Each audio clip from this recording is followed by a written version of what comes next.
Ya, langsung saja kita akan membahas tentang pandangan atau terawangan terkait dengan penangguhan penahanan dari sosok Nikita Mirzani ya.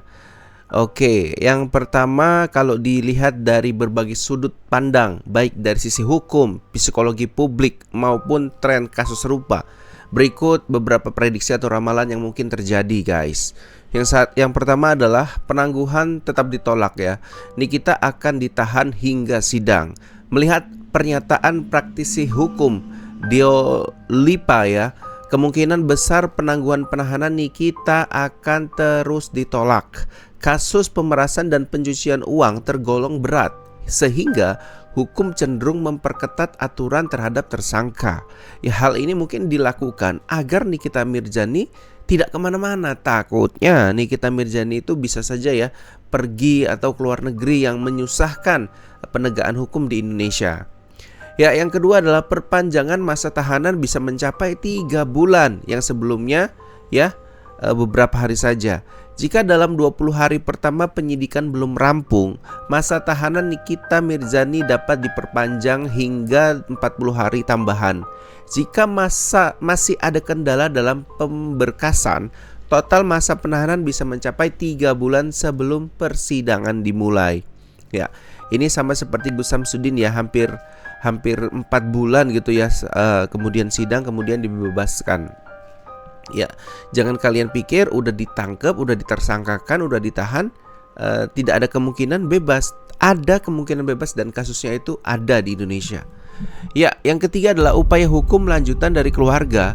Setelah permohonan penangguhan oleh anaknya Loli ditolak, adik kandungnya mencoba mengajukan hal yang sama. Bisa jadi dalam waktu dekat pihak keluarga akan mencoba jalur hukum lain, seperti permohonan pengalihan status tahanan menjadi tahanan kota atau rumah. Ya. Yang keempat adalah dukungan publik bisa menjadi faktor yang mempengaruhi. Jika publik terus memberikan dukungan besar kepada Nikita, tekanan opini bisa saja mempengaruhi jalannya kasus. Dalam beberapa kasus sebelumnya, tekanan sosial membuat pihak berwenang lebih lunak terhadap tekanan tahanan terkenal. Ya, jadi ini terjadi sama kasusnya Jessica. Ini terjadi kepada kasusnya Vina.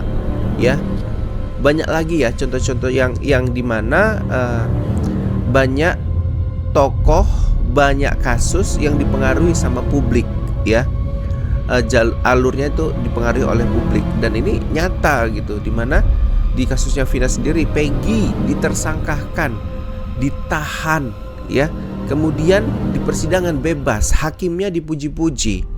Kalau dari pandangan aku, ini adalah pengaruh publik yang sangat nyata ya. Yang kelima adalah kemungkinan munculnya bukti atau saksi baru.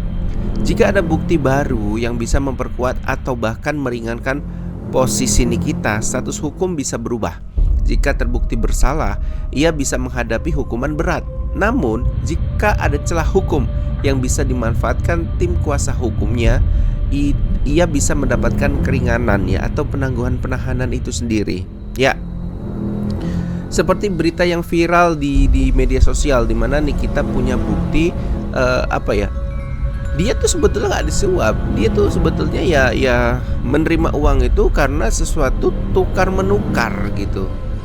Ya beginilah artis gitu loh, jasanya yang dibeli, bukan dia jual baju, bukan dia jual apa gitu, mobil, tetapi suaranya dia, ya ekspresinya dia, tanggapan dia, reaksi dia, itu yang dijual gitu. Jadi ini mungkin menjadi celah hukum ya, yang saya maksudkan tadi ya. Di balik nantinya nih kita akan dibebaskan atau ditangguhkan penahanannya, ya kan? Oke, yang keenam adalah karir Nikita di persimpangan jalan ya. Jika ia tetap ditahan dalam waktu lama, bisa jadi popularitasnya akan mengalami penurunan. Namun jika ia berhasil bebas dan kembalikan keadaan, citranya bisa semakin kuat dan kontroversinya justru meningkatkan daya tariknya di industri hiburan. Memang yang harus digarisbawahi adalah Nikita Mirzani adalah artis yang kontroversi. Ya, label dari Nikita Mirzani adalah label kontroversial. Jadi harus dipahami. jika nanti Nikita kena kasus ini atau keluar dari penjara, ya nanti tetap dia akan menyesuaikan. Karena kontroversi di dunia hiburan itu sepanjang masa, tidak bisa dihapuskan. Ya, keributan itu di media sosial itu adalah bumbunya. Gitu. Jadi siapa yang kontroversi, dialah yang paling disorot. Itu anehnya ya, tapi emang seperti itu. Yang ketujuh adalah pengaruh kasus ini pada dunia selebriti. Kasus ini bisa menjadi contoh bagi artis lain yang terlibat dalam masalah hukum. Jika Nikita tetap ditahan tanpa penangguhan, hal ini bisa menjadi peringatan bahwa status selebriti tidak selalu bisa menyelamatkan seseorang dari hukum. Ramalan ini tentunya hanya kemungkinan ya guys, yang bisa terjadi. Semua tergantung pada perkembangan kasus, ya, strategi hukum yang diambil dan bagaimana publik merespon berjalannya hukum. Ya, berjalannya hukum bagi Nikita Mirzani ya. Namun sebelum itu saya ada buat beberapa tambahan ya, yang nantinya ini mungkin terkait dengan perkembangan kasusnya Nikita Mirzani ya. Ya, seorang ibu tunggal yang harus berhadapan dengan hukum ini Nikita Mirzani ini. Di balik ceritanya yang penuh kontroversi, Nikita tetaplah seorang ibu yang bertanggung jawab terhadap anak-anaknya. Namun hukum berkata lain. Putrinya Loli berusaha keras mengajukan permohonan penangguhan penahanan demi keluarganya, tapi tetap ditolak. Ya, ada dua anak laki-lakinya si Nikita Mirzani. Apakah ini semua tidak menjadi pandangan nih buat Reza Gladys ya untuk membebaskan Nikita Mirzani ya, tanpa harus memenjarakan seorang ibu yang memiliki 3 orang anak ya, single parent gitu. Terlepas dari Nikita Mirzani ini memang ya sudah salah gitu, sudah salah langkah gitu. Nah, tapi ini ada kaitannya dengan dunia selebriti, dan aku yakin entah kenapa Nikita Mirzani tetap akan bebas ya. Nggak dalam waktu dekat, mungkin di persidangan nanti dia akan bebas karena dia punya dalih, punya bukti baru ya, atau dua-duanya kena gitu. Ini yang saya takutkan. Yang kemudian adalah yang terbaru adalah ulang tahun di balik jeruji besi ya. Bukti kehidupan yang tidak bisa diprediksi ya. Merayakan ulang tahun ke-39 di dalam tahanan adalah momen yang mungkin tidak pernah terbayangkan oleh Nikita, ataupun tidak akan pernah terlupakan ya. Namun kehidupan memang penuh kejutan. Para penggemarnya tetap setia memberikan dukungan, membuktikan bahwa popularitasnya masih tetap kuat meski di dalam penjara. Ya, luar biasa ya, Mbak Nikita saat ini sudah berulang tahun ya, telah berulang tahun ke-39 tahun, dimana Ratsman juga kemarin menjenguk ya kabarnya. Walaupun mengajukan diri sebagai kuasa hukum, saya nggak tahu pasti apakah dia sebagai kuasa hukum atau cuma nyari panggung doang, nggak tahu ya. Oke. Kemudian nih ada desas-desus ya guys ya. Perlakuan istimewa nih, fakta atau spekulasi ya. Ya, rumor bahwa Nikita mendapatkan perlakuan istimewa di tahanan sempat beredar. Namun ya, seorang praktisi hukum Deoliva Yumara dengan tegas membantah. Apakah memang tidak ada perlakuan khusus atau justru ada sesuatu yang masih dirahasiakan?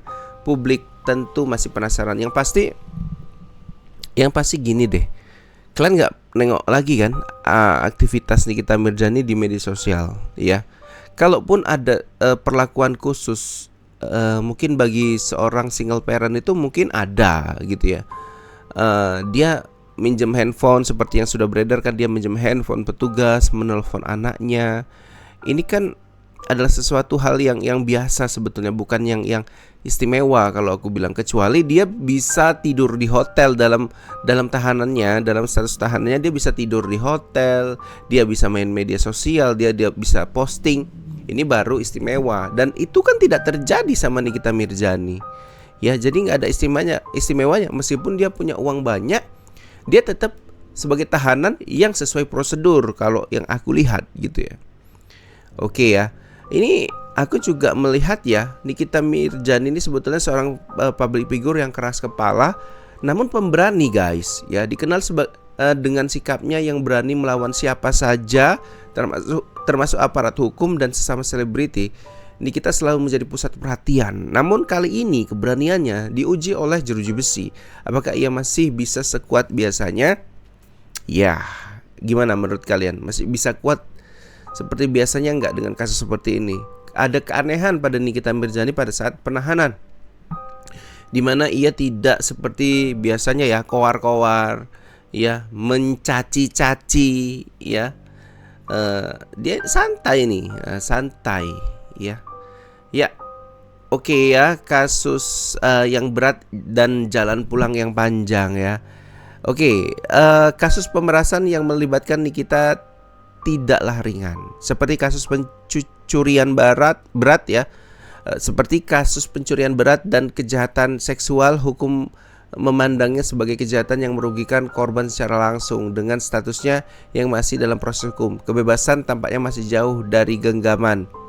Ya, oke ya, tadi pandangan-pandangan tadi sudah saya buat. Ada yang menilai juga Nikita bakalan lebih lama ya, dari 20 jadi 40 jadi 3 bulan penahanan. Ya, praktisi hukum sudah melihatnya dan kemungkinan ini sulit untuk direalisasikan gitu sampai dengan persidangan ya. Oke, mungkin sampai sini aja, nanti kita lanjut di part berikutnya.